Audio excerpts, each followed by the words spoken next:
Hi, and welcome to the Ladies in Biz podcast, where every week we have guests that are amazing female entrepreneurs. Find out how they got started and grew their business. Discover how their story can help you grow your business. Thanks for tuning in today. Here is your host, Penny Redmond.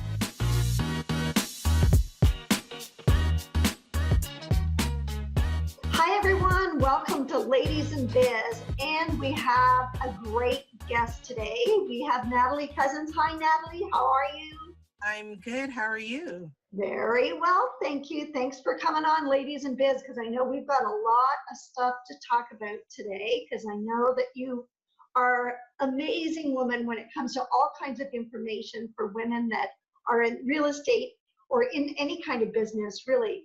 So let me just read a little bit about your bio, and then we can start off, because we want to hear your story, how you actually are where you are today. And then let's talk about what you really coach people with to do, be able to be so much more successful at being a real estate agent. So here we go. Natalie, you are a real estate agent, number one. But you're also a very good business coach. You're a speaker, you're a trainer, and mentor globally. You also transform real estate agents' careers in business with your 6-pillar systematic process, which we're going to talk about, to enhance their visions, their goals, and marketing to stand out from everybody else. You get repeat clients, you get referrals, and to deposit more money in your bank account using your 6 pillars. So first of all, before we get into the 6 pillars, because I know everyone's going to want to know what those are at the very beginning, but let's go over how you got here and why you know that this works. Oh my gosh. So I come from a 4th generation of entrepreneurs, first of all. My parents, or I should say my mom, first migrated here in 1972 when she left my grandmother. My grandmother was selling at a market, corns, roasted yams, potatoes. And when my mom migrated here, she brought my grandmother with me, and we're Jamaican, so they started an authentic Jamaican beef patty service from our basement. And so I was very young and helping in the assembly line. One of our first big clients was 7-Eleven. So I think that's where I seen us growing up in this household where the basement was turned into this assembly line. But fast track to that, I think that's in my DNA. At the very early age of 18 or 19, I got into architecture and interior design. And so I landed a very lucrative opportunity, but it hit me one day. The lead designer and the owner of the company would just always have me doing the color selections and the fabric selections. I never really got to go out to the client's home, but I was consistently getting praise for my design work. And I was like, I can't see myself retiring like this. Like, when am I going to see the creme de la creme, which is the money? And I was like, maybe I need to start my own design firm. So at 23 years old, I walked down to University Avenue, registered my first business, and then I got started. And then I was like, okay, so now what? Right? And so this is where the systematic processes come in. I've used it for every business that I've ever owned myself, or anybody that I'm coaching and working with, which I'll wait for you to ask me what they are. But the long and the short of it is, the phone started ringing. I started working with clients, but I realized that if you don't have a system in place for when the flux of clients come in, the feeling of overwhelm and burnout quickly comes in. And what ends up happening is, if you get referrals, and I did something for Miss Smith, but I didn't do it for Miss Richardson, it's a tarnish of my brand, really, especially if they're friends and they've referred me. So in 2003, I had a colleague whose uncle was a builder here in Toronto. And I really wanted to get into real estate. And so I was like, I need to meet with your uncle. And so my persistence, I kept calling this gentleman every week. When can we meet? And finally, I think after 10 weeks, or maybe longer, felt longer, he was like, you know what, come on in and meet my partner and bring your portfolio and let's see what we can do. So I went in and met them. And guess what? They had the clients, they had everything, but they didn't have the systems. So here I go again, implementing my systems.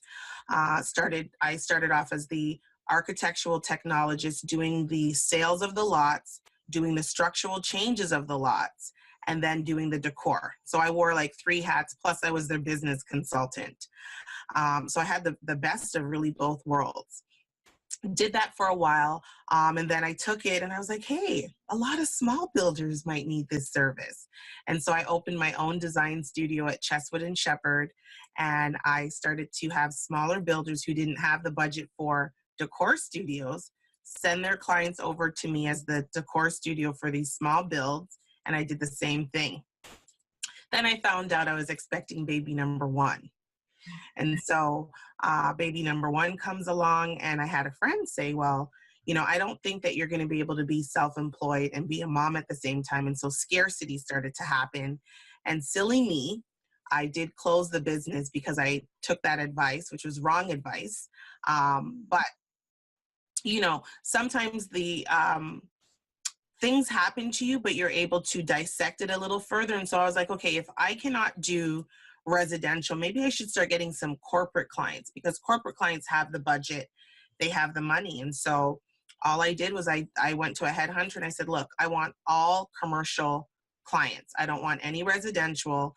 And so my big clients became Dairy Queen, Walmart, inside the Walmart box stores, McDonald's. I also worked on the beer store for a little while, doing their storefronts and things like that. Had my son, and I thought, you know, how am I going to stay relevant in these industries without being burnt out and overwhelmed? I have the formula. I know what I went through as a designer. I know what I went through as a sales agent. So what can I do? And that's where my business coaching and consulting career was birthed. Right with my son right there. I started off in the downtown core at Designers Walk. I would fill the room every time doing my success seminars. And here comes baby number 2. And so I was like, okay, here comes baby number 2. But where my eyes really got opened, my last child is autistic. And so she taught me more patience. She taught me that, especially with her, you've got to tell her what's coming up. You can't just change something on her immediately.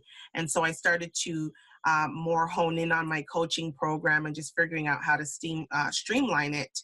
I then called my girlfriend. She was a nurse here in Toronto and moved to West Palm Beach, Florida. And I was like, look, I think I need a change. You know, winters were very dreary here. I wasn't my best. And I was like, I'm ready for a change. So if you know or meet anyone who needs my coaching services, just let me know. And so they say, ask and you shall receive. Maybe a good couple of months later, she says, I think I have a client for you.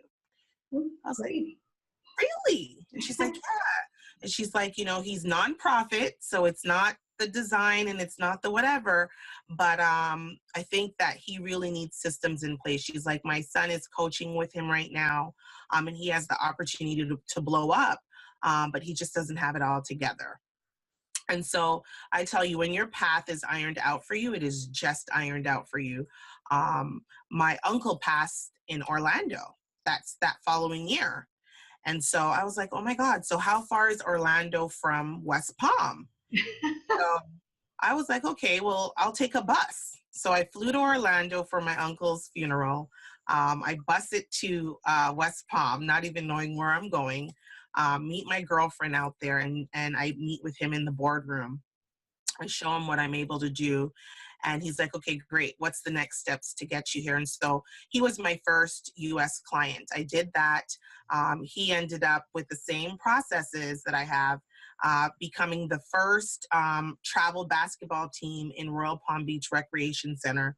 And he has his travel basketball team where they travel in the state or locally to play against other people. He became what they call in the US 501c3 nonprofit, meaning he's licensed as a nonprofit, which takes months or years to get for some people. And so I was like, okay, well, my work here is done. What do we do next? And so literally I just opened a map. I looked at the 50 states and I was like, where to next? Because I knew that if this worked for me, it worked for him. Where can I go next? And Atlanta was the next, Georgia was the next state over. And I said, okay, well, let's give Atlanta a try. Came back to Toronto. My mom was like, you have my blessings. And here it was. I went to West Palm. I went to Georgia and focused on the real estate sector. And I was like, this for me, let me piggyback it off myself and meet with brokers and network. And I met a girl. She was like, I think you're so systematic. I think that I have a client for you that will work. I was like, this girl just met me. She doesn't really know me, but I've always talked about having systems in place and stuff. And she put me in front of one of the biggest brokers in Georgia. It was a husband and wife team. And they were like, we think we need your help. And so went in, same thing, systematic processes. And when I started working with them, they were probably at maybe 30, 40 deals a year. By my first year with them, they were 85. And when I left, they were at 108 deals a year. And that's significant growth. Significant growth. A lot of the times I find with real estate agents is they see somebody else being successful, but it takes a lot of persistence and a lot of dedication and consistency. And so here's where the 6 pillars come in. So I've always taught people the processes. I've always taught people that you need systems in place. But what I've learned through my years of being up and being down is you need to be motivated. You have to have a reason why you're doing something. And so you'll get with a brokerage firm and they'll say to you, so how many deals do you want to close this year? And to me, that's just a rhetorical question, because I'm gonna tell you what you want to hear as a new agent hungry, right? Because you're thinking the broker has to hire you. And I tell my agents, actually, you pay your broker. You go out and work, right? And you're coming in with the check. The broker doesn't come in with the check and pay you. You come in with the check and the broker takes a split. So that's why? A different mindset, isn't it? It's got to be a different mindset, because we go in thinking that talking to a broker is an interview. And we need to realize that real estate is a business. It's a career, but it's also a business. And I think if a lot of people change their mindsets, here in Toronto, there are 77,000 real estate agents. Why is it that only one is active? Our mindset is different. A lot of us are used to being the employee and not understanding that we're the employer of the broker. Because when you sit at that closing table and the attorney hands you a check for $20,000, you've done all the work. Now you go to your broker and he's just said, for you to have your license here and for us to make sure that you're compliant, we're taking 20% of this. So you've just paid your broker. Your broker is your contract, or it's an agreement.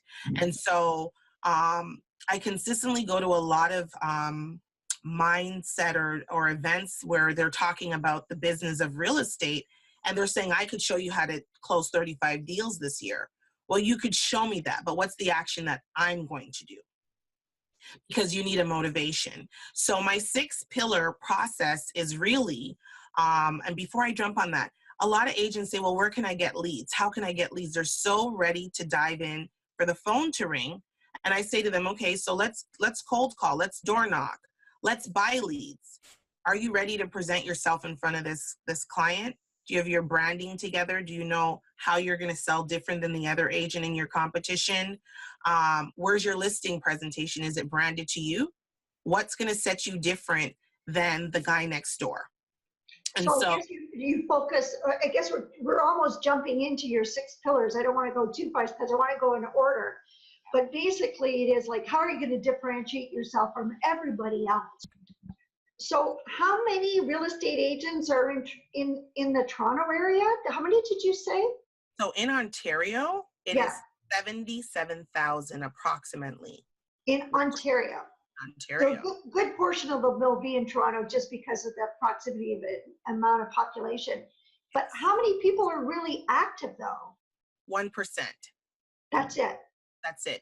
And so I teach at brokerages right now. I'm consistently coaching with Century 21, different pockets. I've also have some smaller brokers. And, when I sat in their office, particularly this one here in Brampton, He has 350 agents, okay? And out of those 350 agents, say 130, he sees them from now and then, but maybe 30 or 40 are closing deals for him. Oh, wow. Okay, so it's a small percentage of active real estate agents, and it's because they don't have the proper formula or they're not motivated. So leaving Toronto and coming back, I felt like I came back to a time capsule because the people, not a lot of them are motivated to do anything. And I feel like they think it's Toronto or they feel like it's something wrong with the environment, but it starts with you. And also, it's all your mindset thing. And I guess, but it also starts with a system of how you're going to be brought to market. It's like doing any other business is how do you differentiate from everyone else? So Correct. Is that a good lead into going into your 6 pillars or your first pillar? It is. So there are 6 pillars that I focus on in my real estate coaching program. And I'm going to, so picture it being a triangle and there's each level up. So level 6 is the very top of the triangle. And so level 1 is you have to have a vision, a goal to get a plan. Okay, no matter what it is, no matter what industry you're in, if you even decided that you were going to buy a franchise, what's your goal upon owning this franchise and what is it that you're going to do? You decided to get into real estate. What's your vision and what's your goal? And what's let's define that. So is goal numeric only or a goal is something else like? It's both. Okay. So I'm going to give you an example, and I've got my vision board here, so I'll be able to show you in a minute. So for myself, I visually want to see where it is that I want to go. Within the next year and a half, I want to be a broker. Okay, so I'm visualizing that, and that's also a goal for myself. I want to own within the next 5 years 2 investment properties. Okay, one in the Caribbean for my parents. I'm trying to retire them, so that's another goal. Okay, and then I also want something down south. So if we don't want to fly to the Caribbean and we want the beach, we can drive south and get the beach. All right. I also, one of my goals is I need to lose, believe it or not, 50 pounds. And so I've put some things into place to be able to get healthier. I want to be, some of my things are I want to be a New York Times bestseller. I'm launching my book, The 6-Figure Real Estate Agent. I want to be featured in Forbes magazine, possibly a feature on OWN. And I would really love to have my YouTube channel grow as a source for real estate agents. So you said so Natalie, so when you're doing your vision board and that you're talking about, because you're successful already in my mind, but you're saying that you still do the vision board every year because every year you reset those goals and probably bring them up to a different level, like a higher level, right? Consistent. So this year I've done a 5-year plan. I know the money that I want to make in 5 years. I've broken it down by each year. I've broken it down by how many transactions I need to close. And that's what's keeping me motivated because as you can see, this is the paper one, the board's right behind me. But as you can see, it's all here. It's all mapped out here. How did you do that, by the way? Did you do it on Canva? I sure did. I recognized Canva right away.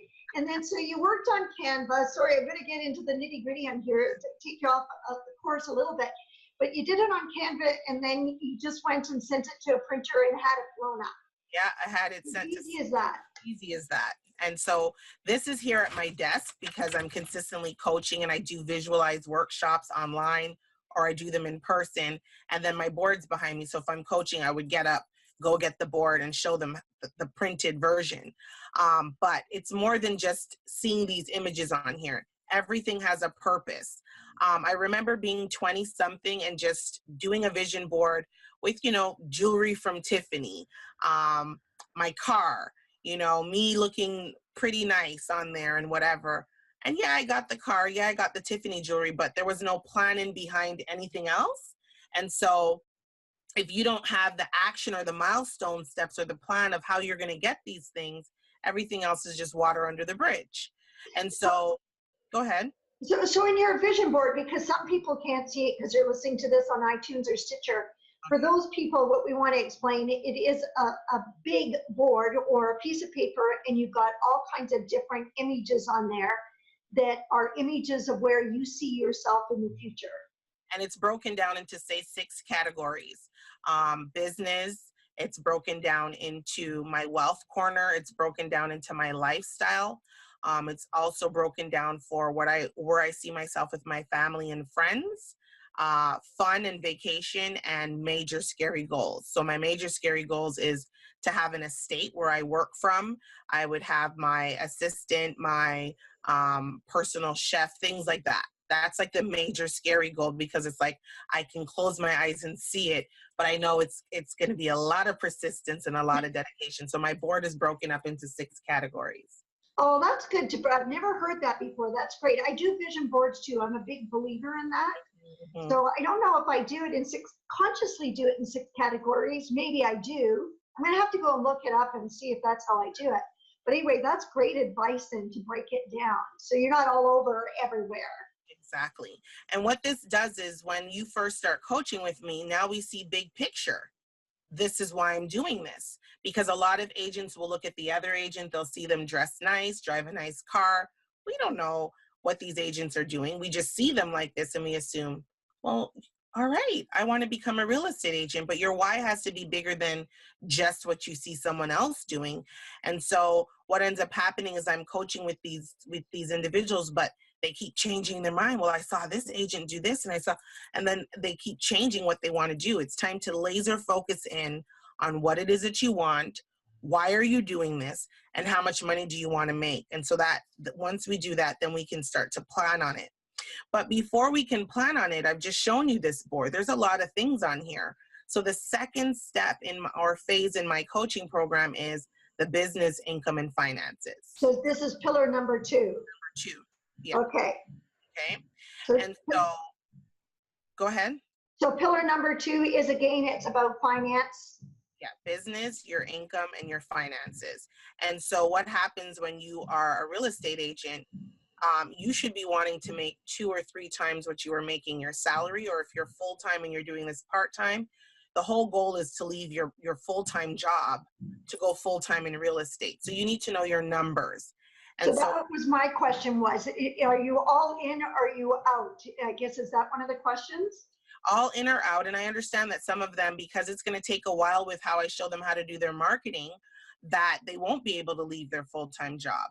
So I'm showing them how they can go from part-time in real estate to full-time in real estate with the 6 pillars. But it still remains the same. How much money do you want to make? And why do you want to make it? And is it enough? Is the number that you want? So a lot of them will just say on the first call, before they even know about this vision board, they'll say, I want to make 150 or I want to make 200,000. They've never made that in their lives, to be honest with you. And we all know that if we are working and it's a combined income of 150, by the time the taxes get taken out, we're not at 150 a year. So let's look at numbers for really what they are. I want these houses. I want all this stuff. What is it going to take? And so I then look at the whole business, what it's going to take to run a real estate business. We look at the signage. We look at the headshots. We look at those things. Then I look at, what do you currently make right now, whether it's your day job or whatever. Believe it or not, some of them say, 35,000. Some of them say 45 or 50. And then I say to them, okay, and what do you want to make? Because that's a big difference. And then when we look at what they put on their vision board, they have no idea what's coming in phase 2. Because I've just said, tell me, what's your ultimate dream? And to be honest with you, your ultimate dream, 150 is not going to give you that. So I usually say you need to make 2 times or 3 times your income, but what are your expenses? Yeah. So what happens with individuals, whether it's a man or a woman, doesn't matter who I'm coaching, the bills are split in half. Unless they're a single mom or a single individual or whatever, the bills are split in half. So they really just look at, well, expenses are $2,500 a month or $1,100 a month. And I say to them, well, I want to know what it costs to run your household right now. Forget that somebody else might be paying the mortgage. Get your mortgage amount. I've seen so many individuals, they get into a financial bind because the spouse loses the job. And now it's down to 1 income, and they didn't really know what it costs to run the household. But if we're going to do this, we just want to do this right. And so what does it take to run your household? And we're going to times that by 12 because that's yearly. And then we need to times that by 2 or 3 because that's what you never want to just make enough to live.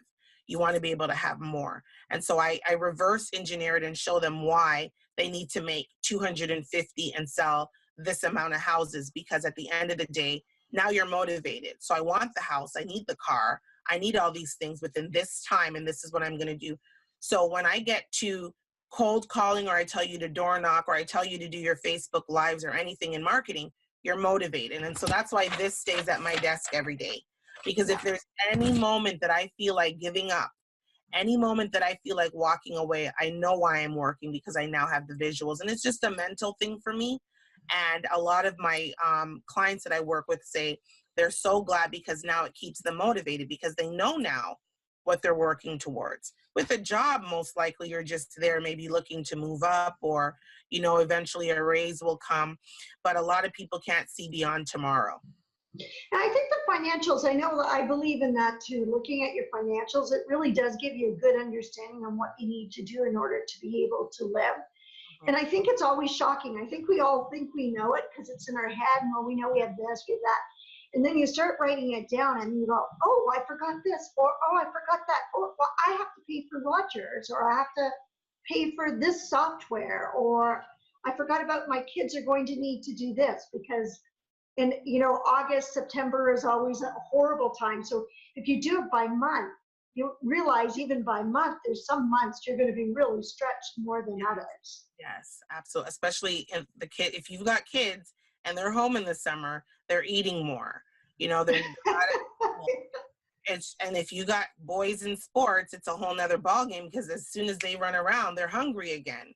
And so we got to paint the big picture so we understand, and we can bring the percentage up from 1% to 5% to 10% each year if we can implement these pillars, which leads me to the next thing is marketing, which is phase 3. Okay. Now, when I first started off in the industry as a designer, there was no Facebook, there was no social media. There was just, you pounded the pavement.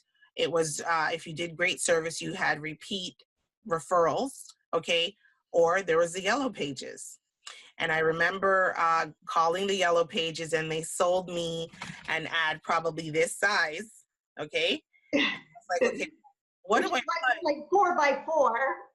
Very small. And back then I thought, okay, well, let me put my logo in the middle and say what I do. And I just would, whenever the phone would ring, I would say, well, hey, how did you hear about me? And really the yellow pages was very frugal. It wasn't very long until after that, like the internet and websites came out. And I had a gentleman say to me, well, to do your website, it's going to cost you about $2,500. And I was like, I don't have $2,500. So he told me, well, you won't be able to do it yourself. And I built it myself. But you see, you learn the power behind these things, because as technology evolves, your exposure evolves. Mm-hmm. And so I remember the yellow pages then became online, and so leads started to come in more. And then I remembered buying into a lead system that would provide me with leads for home renovations, kitchen renovations, and things like that. And again, I went back to my systems. What am I going to say when they call? Branded intro, branded quick elevator pitch by phone. And the whole goal is to get in front of the client at their door, to show up as a designer. And so it's the same thing here with real estate. A lot of individuals, veterans who started off in this industry, they didn't have social media. They didn't have a platform for them to be able to market themselves the way that we are now. We all remember the bus stops. We remember the bus stop chairs and things like that, or the sides of buses.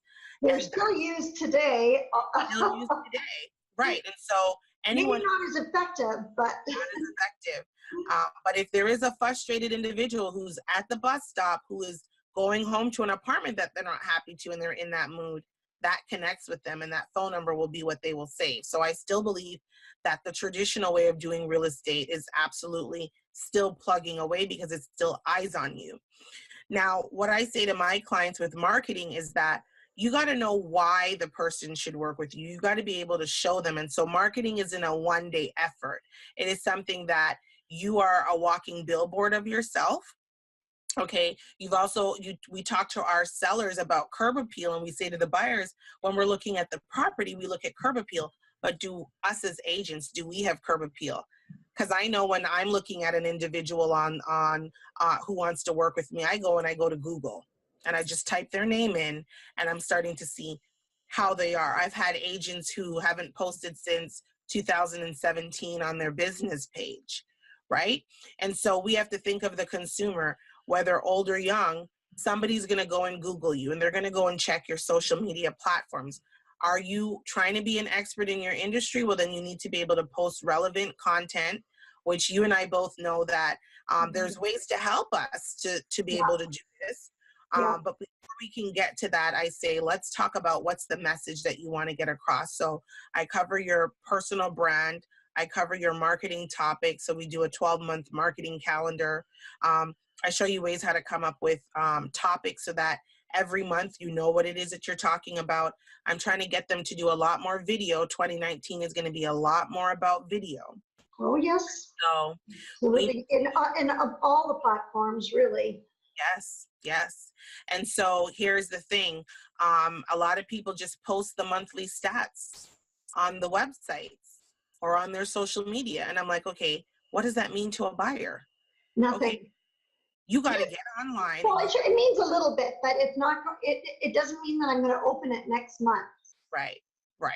And so if they see your personality, they see how you are online, and you are out in the field and showing what you're doing, the brand will sell itself. And so that's why I say authentic leads. I've had individuals say, just with the marketing campaigns that I've taught them and them showing up continuously online, they get authentic leads without having to necessarily pay for a Facebook ad or pay for a Google ad, right? Because people are seeing them consistently. I'm a coach.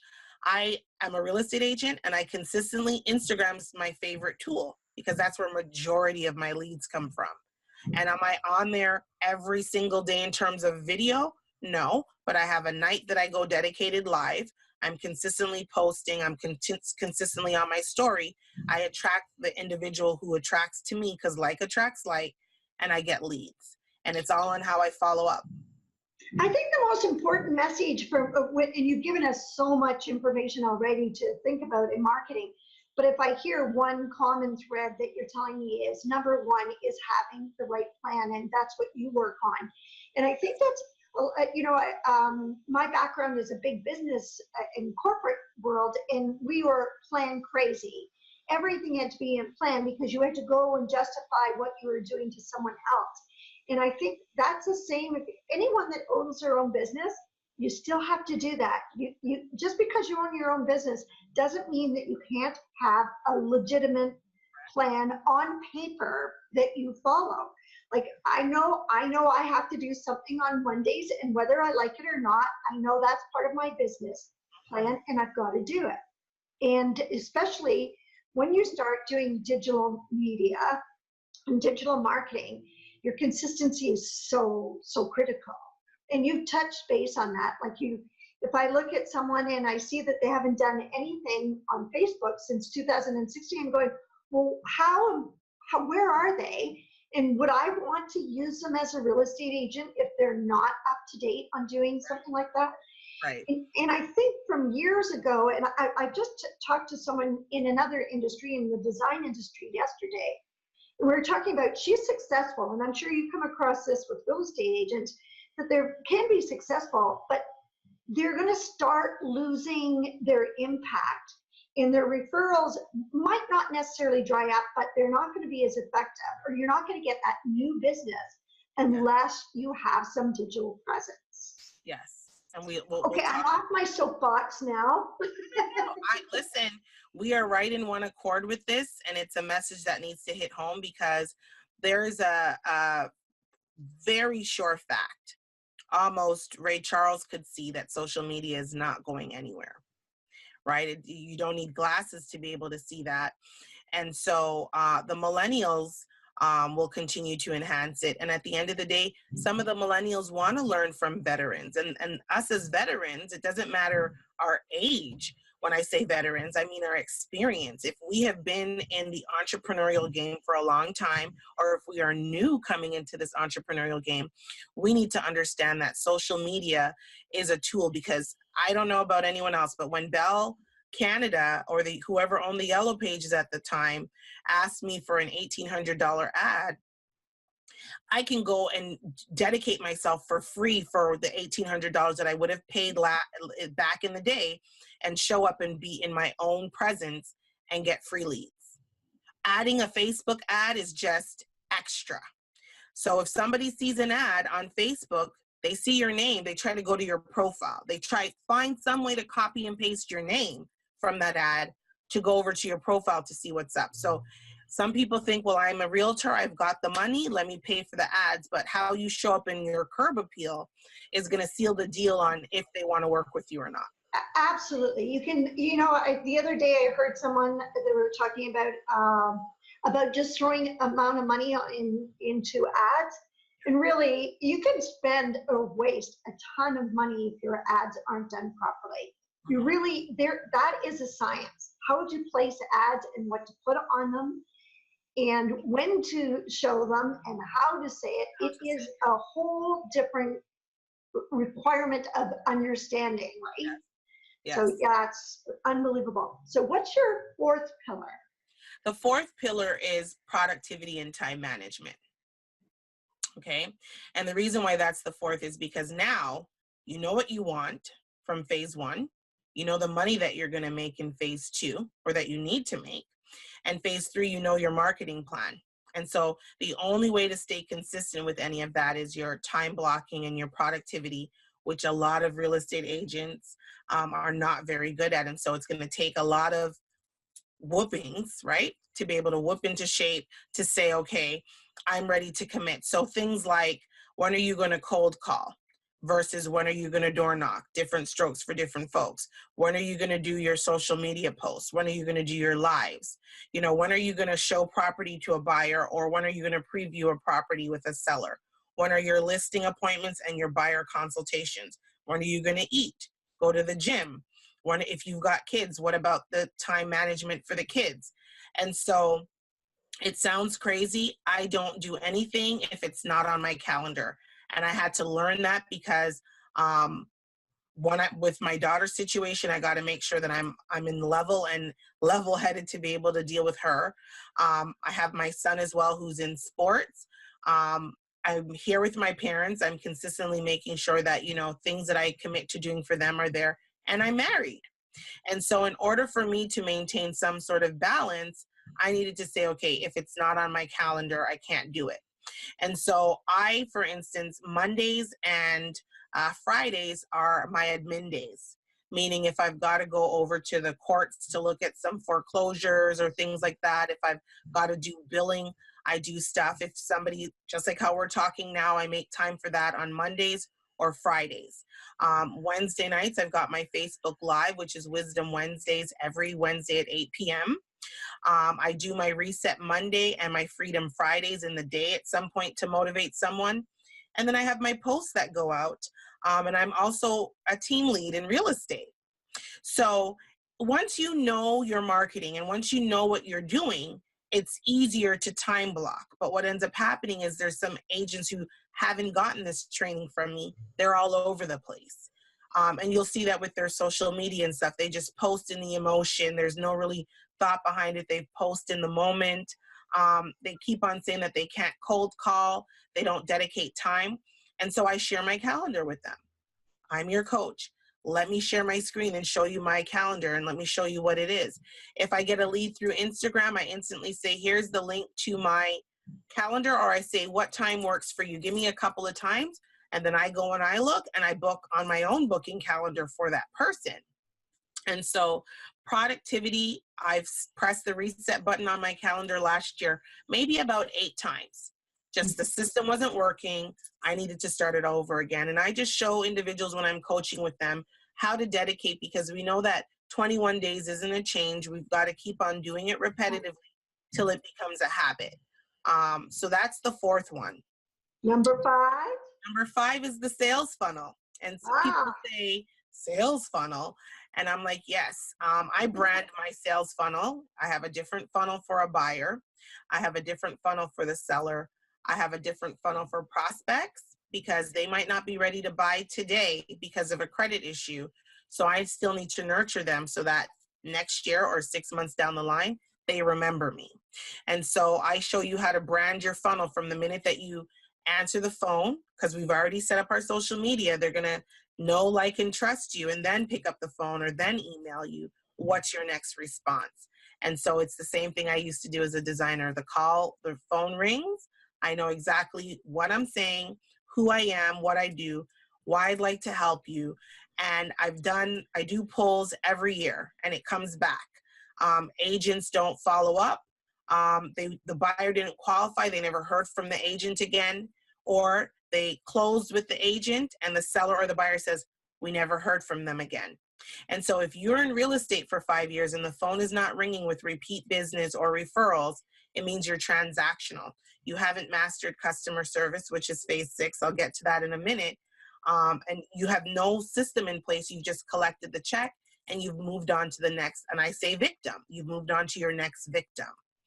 And so that's why phase 6 is the top. And on my pyramid, there's a big $sign, customer service and retention. Mm-hmm. We fail to follow up. Benjamin Franklin says, if you fail to plan, plan on failing. A very young 18-year-old me used to say, by 30, I would be a millionaire. I had the attitude, I had the ego, I had everything except the plan. So by 30, I was not the millionaire. I was a very knowledgeable individual, but I was just making money, doing frivolous purchases. You could buy the car, you could buy the house, but you need to maintain it. And that's the thing. I was having this conversation yesterday with someone and they said, you know, when I win the lotto, I'm going to buy a house and all of this stuff. And I said, let's just say you want $1 million tomorrow. And he said, yes. And I said, and what would be your first purchase or something like that? And he said a house or whatever it was. Even if you went and bought $1 lollipop, you're no longer a millionaire anymore because you've just spent $1 of that money on a lollipop. If you just bought a $500,000 home, you're no longer a millionaire. But these things still need to be maintained. So what's your plan after you win this lotto, right, of maintaining? Money's still got to come in. And so as real estate agents, we walk in with a check from closing, okay, and it's 20 stacks, and our broker takes 20 or 30%. And what do? Grease, wherever it is. And we forget about following up. We forget about checking in 1 month later with Miss Smith to say, Miss Smith, how did the move go, right? No customer service and retention. And so I show my clients that we need to think as big as McDonald's, Burger King, Starbucks, Second Cup. I do a lot of driving with my kids and they know the golden arches. Because McDonald's you would never go into McDonald's and the fries taste different. There's consistency. Very consistent, yes. And that's what we need to look at is how can we be very consistent, overly consistent, have a brand that represents us for who we are, has a brand that stands out, has massive curb appeal, and allows for us to be a different agent. There's no I in team. And so we all need to figure out what are the systems that we need to put in place, what do we need to outsource, who do we need to bring in. But with these 6 pillars, it irons you out so that the next phase of working with me is showing you how to cold call, how do you get leads, how do you go out there, because now you're ready. You're ready. It is like when going through those pillars, you can see all those steps are very important. And I don't think you can miss one of those steps. If you miss one of them, you have to go back to the start again because each element is very important in order to be able to do and achieve what you want. Yes.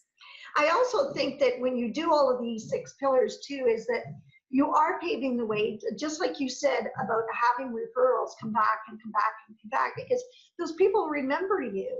And I think real estate is a big referral business. It is. Yeah. Think about it. Whoever sold you your home, and think about the last time that you heard from them. And let's just say something happened and you decided that you wanted to downsize. But you've never heard from that agent. So right now you're thinking, I want to put my house up, but I never heard from Kelly in 8 years. So what do? You go to the internet. Or you might not even remember her name. Because she hasn't been in touch. You'll go, oh, who was that? Who was that real estate agent that we used back in 2004? What was her name? You know, it's tough. That's why I think I'm a big believer in newsletters for real estate agents, because not necessarily some of the ones I've seen, but getting creative is really important. And we had talked about that briefly, about not just showing what your stats are, because I don't entirely care about that, but I might want to know something that's more engaging than that. Let's put it that way. Yes. And knowing that you're still a real estate agent and that you're still selling stuff is important to me as well, that you're still in the game and you're not selling, you're just spending your 6 months down in Florida and you're not focusing on the business. Yeah. And I think that's one of the things that I look for. Maybe other people are different, but I look to make sure that whoever I'm dealing with is in the game. Yes. I don't want to buy or sell, give someone responsibility for my house to be sold if they're not in the game and they're not in touch with what's happening today. Yes. Not 6 months ago, right? Time is now. The time is now. Yeah, exactly. So anyway, so we've gone over your 6 pillars, which we're going to do a write-up. So everyone will see this write-up and see your 6 pillars.